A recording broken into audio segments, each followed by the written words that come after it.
Morphin time! Yeah! At this point in the story, the Imperial's threat is over, the blue emissary is missing, and Robot 11 is out of commission. Omega Rangers Jason, Zack, Trini and Yale are in Safe Haven, which is a safe place at the point of eternity. Now without the blue emissary, the Rangers must find a way to work alone. Jason searches the computer for signals to find Lord Drakkon and his ship, but the computer tells him that there is nothing. Still, Jason keeps faith that he will find him. At the lab, Trini is still working tirelessly to try to repair 11 and is on video call with Billy to try to help her by telling her what to do. Even so, Billy's advice is still not working as he is relying on the workings of Alpha 5. They both manage to turn 11 on, but apparently, she has no memories and that doesn't work for them. In a secret room full of weapons are Zack and Archon, a respected elder in Safe Haven who has a direct connection to the Morphin grid. They both realize that someone has stolen a weapon, and Archon tells Zack that more things have gone missing recently.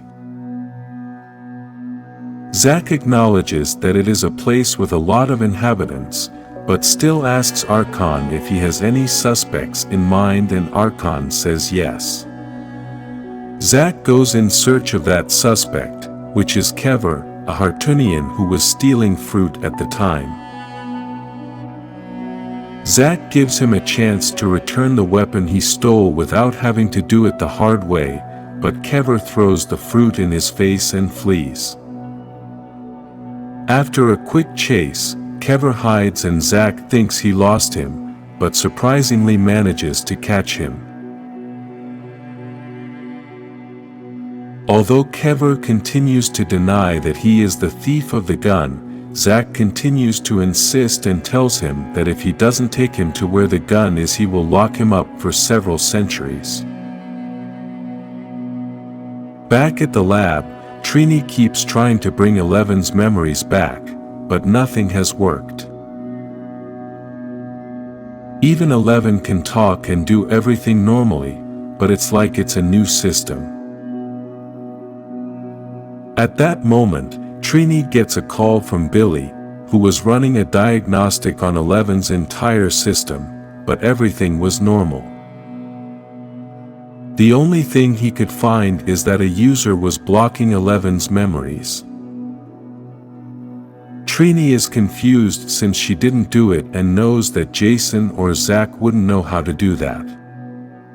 Then, the unexpected happens.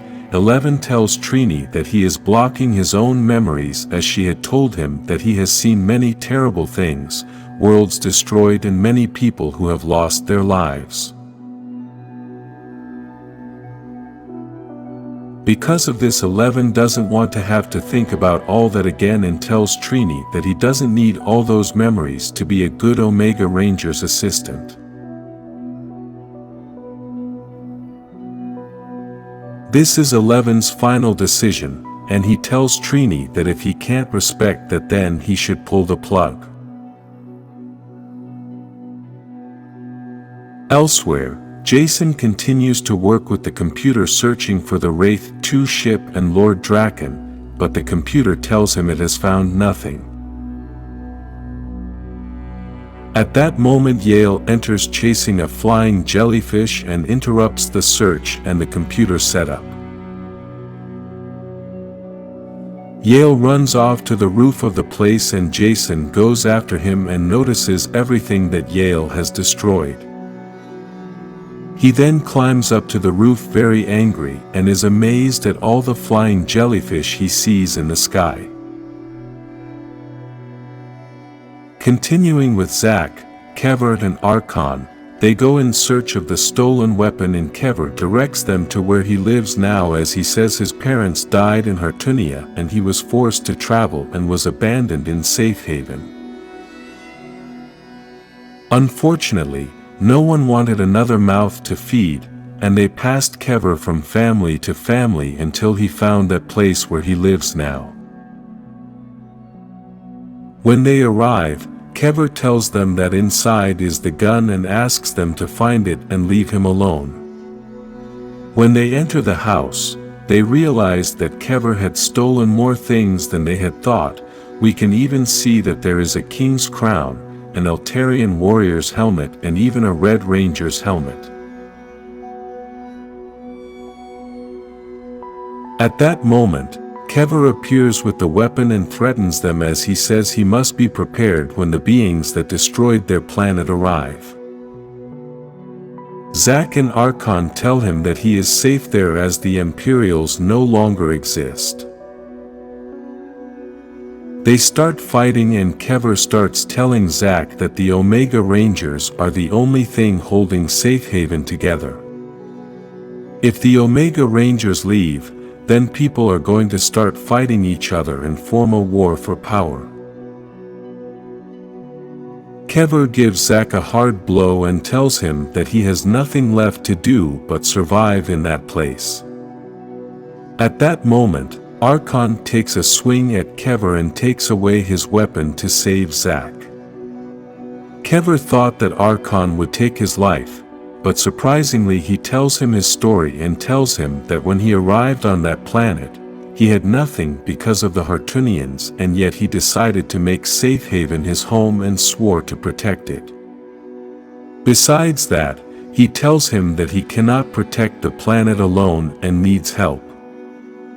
Then, Archon extends his hand and offers him a home and a purpose to live. After that, the 4 Omega Rangers meet at the computer site and begin to talk about the future of the Omega Rangers and the other planets.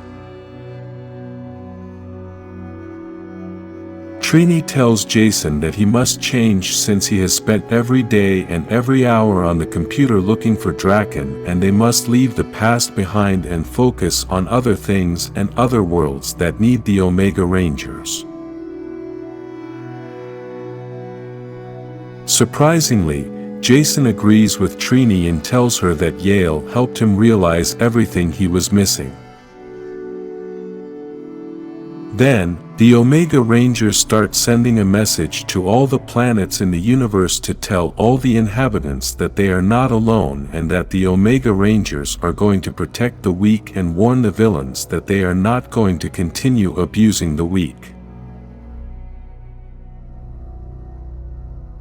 In one of those worlds, we can see Andrus, the Red Ranger from in space, but in another world, we can see the followers of Vox, a powerful villain who had already had problems with the Omega Rangers.